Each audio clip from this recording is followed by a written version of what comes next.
What's up, ladies and gentlemen, and welcome to another StockX post-market recap.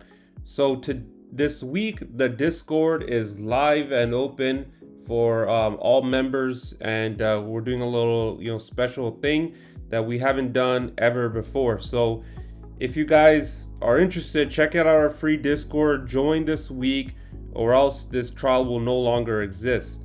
So today we had another great day to showcase our levels, our consistency, and as well as our information, right? We started off the day giving our War Room market report, which pretty much outlines what we believe is likely to be the market structure today.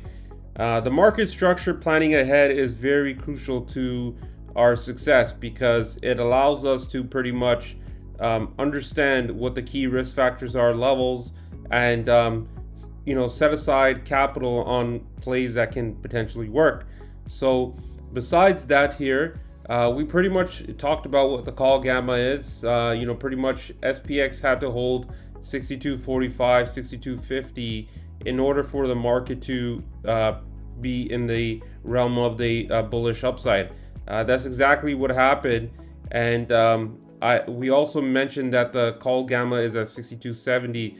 That's when the premiums on the calls would start to spike and you would see a little bit more movement there.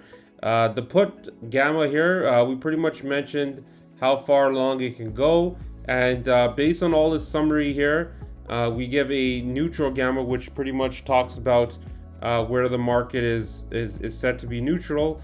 And we give an idea that what we believe is likely to be the range and the edge. So we gave the edge to the upside, which was at we gave a trading range between 62.30, which was and 62.70 for today.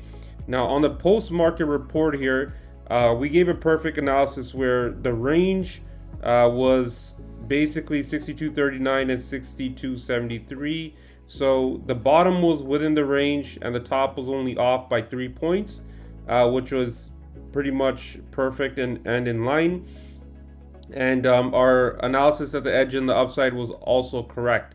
So this post-market report is also crucial to discuss the final results as well moving forward. Now, after that, we had our morning call. And in the morning call, we pretty much talked about the tariffs and how it's more of a negotiating tactic. We talked about key trends in AI, the key catalysts about earnings, semiconductors, all that stuff that is happening this week, the surge in Bitcoin and why it's happening. There's a potential crypto week, and that's because of the possible deregulation bills that are coming in the crypto side of things. So that is a key opportunity as well. Now, based off that here, what trades have we called out? Okay, so we called a number of great trades. Pretty much we start off the day kind of planning on what trades to take. But, pretty much we had a Tesla swing from last week that we took 80% on, left half of the position there. And the reason why we sold Tesla, we spoke about this in the morning call. But going to our charting analysis over here, which was given at the beginning of the week, we mentioned that once it gets through level 1 bullish, is a very tough resistance. We spoke about this in the morning call that a lot of stocks that hit the level 1 bullish usually on a Mondays are likely to reject because this is going to be a tough resistance to get through. So we sold half here.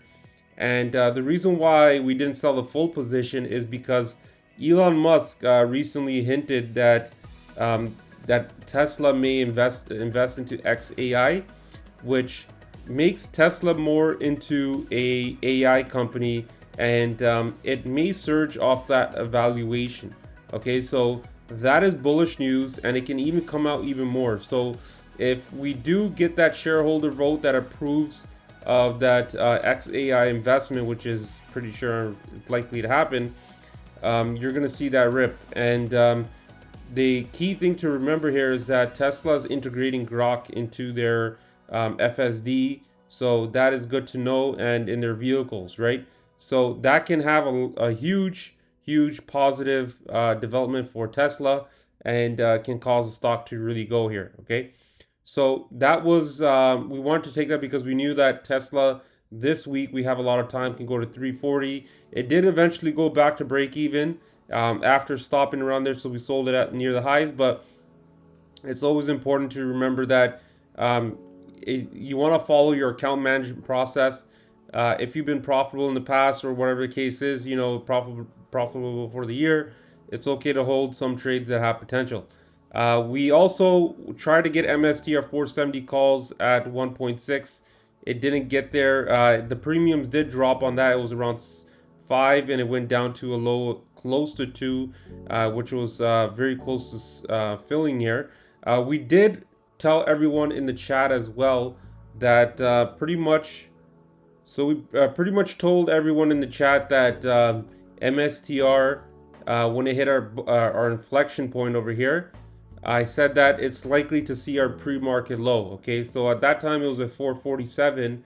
It hit our level 1 bullish. So right off that point over here, if you guys look at it, just right on this MSTR, literally hit my level 1 bullish right there, and then targeted that 440. Okay, so because we knew that was going to happen here, we called out a put trade.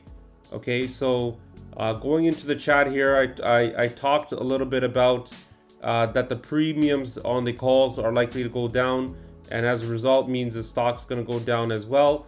So we decided to get those MSTR 430 puts over here, which was a nice 50% winner for the room here. Okay, so if we go down further into our trades here, that was a nice winning play. It hit our standard minimum. So it literally hit our pre-market low and then started to pop. So that was an awesome trade there.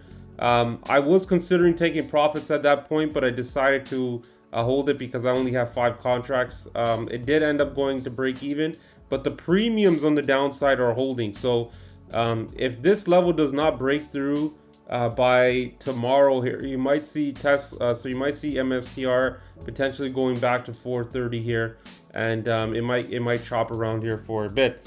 So the call premiums are very expensive. You want to watch the 470s. They should be under $2, and that's what we're relying on for MSTR. So nice play called out there for the squad. And you know, we also try to get coin too, but we decided to change our mind. When it came to coin here, coin basically also struggled around my level 1 bullish area as well. And if it can't get through on a Monday, usually you see a strong pullback there. Okay, so that's what we're looking at. So we bought GS puts just for earnings lotto.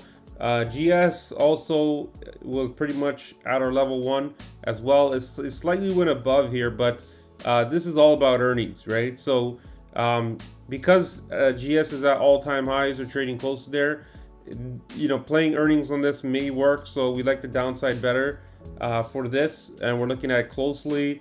UPST also hit our level 2 bearish inflection point, popped. So because it hit the level 2, it's likely that it may trend lower once this pop has been fulfilled. So that is giving us bad vibes on bank earnings. So we'll see what happens with that. Is OPEX weak as well. So we called out another awesome trade with 62.80 call on SPX with the SPY play as well. That went up to 80% and 100% as well. So another banger trade for the small account trades, as well as the room in total. So now that we got that out of the way, let's talk about where we see things going forward here. Now, Tesla here, we still think it has potential upside. It just has to get through this level 1. 330 is where it can magically explode here, but it may take its time. NVIDIA, so we got these NVIDIA calls as well. This was another good trade that we ended up moving here. So where was that? Let me see. So we called out in these NVIDIA calls. They went to a high of around 40%. A lot of people actually decided to take profit on that, right? So looking at that here, NVIDIA was pretty much moving. It went to, where was that? So it started to move eventually at one point where it was close to 35 to 40%. Okay, so that's what we were looking at as well. We're still holding our NVDA calls because it hit the bottom chop range 162 and held. So we're looking to see if it can get to 167, and we wanted to hold this because of ASML and Netflix earnings. So there might be a transition out of banks if the earnings are not so good and go into semiconductors. So we're looking at that as well as a key thing moving forward. So every trade called out in the room today managed to do very well. You see Broadcom bounce off. So a lot of semiconductors are trading in our chop range. Meta's choppy here too. SMCI, pretty much didn't hit our inflection point just yet. It's just trading in range. And PLTR also is breaking out here as well. So we do like PLTR calls, and we are bullish on that.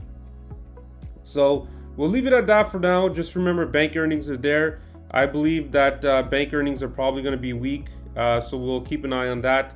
If it is weak, then you're going to see a potential drop. Just remember, it's OPEX, and usually during OPEX you see a lot of chop and at least one very bad day, okay, in terms of the overall market sentiment. So stay on your toes, watch your market carefully, and be very patient here, okay? Especially trading at all-time highs, it can get very choppy, very uncertain, and you don't want to get stuck in the chop. So thanks for tuning in, guys. We'll see you guys in the next one, and like always, let's get that money.